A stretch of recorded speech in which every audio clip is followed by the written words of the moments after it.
Hello students, आप सभी का हमारे यूट्यूब चैनल में हार्दिक स्वागत है। आज के इस वीडियो में बात करने वाले हैं आरपीएससी सेकेंड ग्रेड साइकोलॉजी के जो आप लोगों के मोस्ट इम्पोर्टेंट क्वेश्चन हैं, जो कि आप लोगों के पेपर में पुराने पेपरों में आए हुए हैं और साथ में ही आने वाले जो पेपर है यानी कि 29 दिसंबर को आपका जो जीके का पेपर होगा उसमें भी ये क्वेश्चन पे आपके रिपीट हो सकते हैं। तो आप लोग वीडियो पूरा देखिएगा और अगर आप लोग चैनल पर नए हैं तो चैनल को सब्सक्राइब, वीडियो को लाइक और बेल आइकन जरूर दबा लीजिएगा। तो पहला क्वेश्चन यहाँ पर देखिएगा, 81 नंबर क्वेश्चन आपको दिख रहा होगा। शिक्षा शब्द का प्रयोग उन सभी परिवर्तनों के लिए होता है जो हमारे जीवन काल में होते हैं। यह परिभाषा किस विद्वान की है? तो ये परिभाषा प्लेटो की नहीं है, अरस्तु की भी नहीं है, जॉन लॉक की भी नहीं है। तो सी ऑप्शन है, डगलस एवं हॉलैंड की यह परिभाषा है। तो सी ऑप्शन इसका करेक्ट आंसर हो जाएगा। प्रयोगात्मक मनोविज्ञान का जनक किसे माना जाता है? तो ए ऑप्शन है, विलियम वुंट यहाँ पर करेक्ट आंसर होगा। बाकी ये तीनों चारों ऑप्शन कट जाएंगे। ठीक है, चलिए अगला क्वेश्चन देखो, बहुत अच्छा क्वेश्चन है। मनोविज्ञान ने सबसे पहले आत्मा का त्याग किया, फिर मन मस्तिष्क का त्याग किया, उसके बाद चेतना का त्याग किया और वर्तमान में मनोविज्ञान स्वयं को व्यवहार के विज्ञान के रूप में स्वीकार करता है। यह मनोविज्ञान के संदर्भ में किसने कहा था?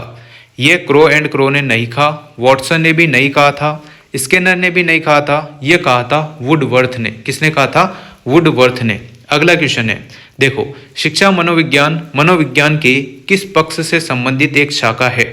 तो यहाँ पर जो करेक्ट आंसर होगा, सैद्धांतिक यहाँ पर करेक्ट आंसर नहीं होगा, आधारभूत नहीं होगा, उपचारात्मक भी नहीं होगा, पर व्यवहारात्मक, डी ऑप्शन इसका सही आंसर होगा। अगला क्वेश्चन है, निम्नलिखित में से असुमेलित है? तो शिक्षा मनोविज्ञान मनोविज्ञान की वह शाखा है जो शिक्षण अधिगम से संबंधित है। स्किनर ने कहा था, बिल्कुल सही कहा था। शिक्षा मनोविज्ञान जन्म से वृद्धावस्था तक सीखने के अनुभवों का वर्णन और व्याख्या है। क्रो एंड क्रो महोदय ने यह कहा था, यह भी सही है। सी ऑप्शन जो है, शिक्षा मनोविज्ञान शैक्षणिक विकास का क्रमिक अध्ययन है, पिल ने ऐसा कहा था, ये गलत ऑप्शन है और इसी को आपको चूज करना था। तो सी ऑप्शन यहाँ पर सही आंसर हो जाएगा क्वेश्चन के हिसाब से।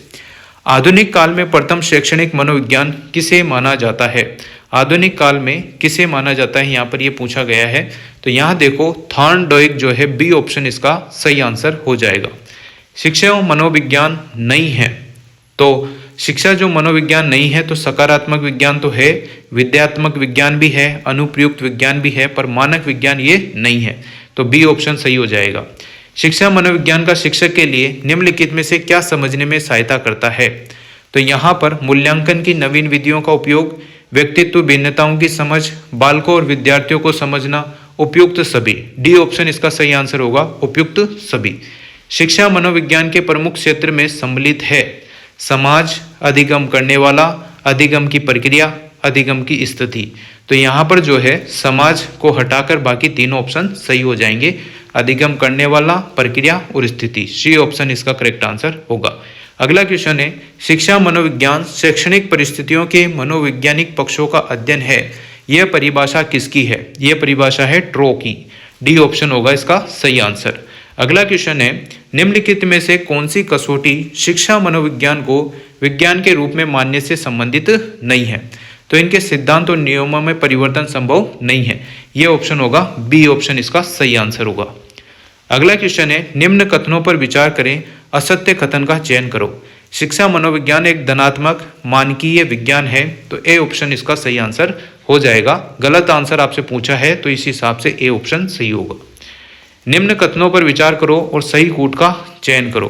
तो यहाँ पर देखो, शिक्षा मनोविज्ञान शिक्षण अधिगमकर्ता का अध्ययन है, बिल्कुल सही है। संप्रति निर्माण शिक्षा मनोविज्ञान क्षेत्र के सीखने की प्रक्रिया घटक से संबंधित है, तीसरा ऑप्शन भी सही है। बाकी दूसरा ऑप्शन गलत है, तो पहला और तीसरा यहाँ पर सही हो जाएगा। शिक्षा मनोविज्ञान के संदर्भ में निम्न कथनों पर विचार करो और असत्य कथन का चयन करो। साइकोलॉजी शब्द की उत्पत्ति फ्रेंच भाषा से हुई है, ये सही है। शिक्षा मनोविज्ञान शुद्ध विज्ञान है, ये भी सही है।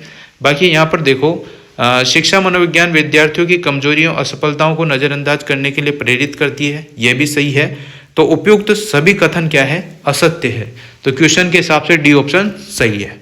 ठीक, चलिए निम्नलिखित में से कौन सा शिक्षा मनोविज्ञान के अध्ययन क्षेत्र के अंतर्गत नहीं आता है?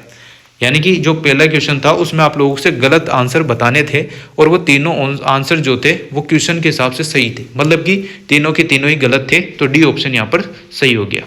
निम्नलिखित में से कौन सा शिक्षा मनोविज्ञान के अध्ययन क्षेत्र के अंतर्गत नहीं आता है, तो पारिदीय ज्ञान यहाँ पर सही हो जाएगा, सी ऑप्शन। निम्नलिखित कथनों पर विचार करो और यहाँ पर जो देखो, पहली मनोवैज्ञानिक प्रयोगशाला की स्थापना लिपजिंग नगर में स्थापित जर्मनी में हुई थी, सही है बात।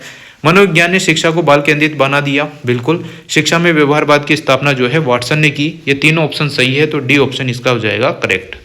निम्न में से शिक्षा मनोविज्ञान का क्षेत्र नहीं है, शाला मानचित्रण, ये ऑप्शन यहाँ पर करेक्ट हो जाएगा।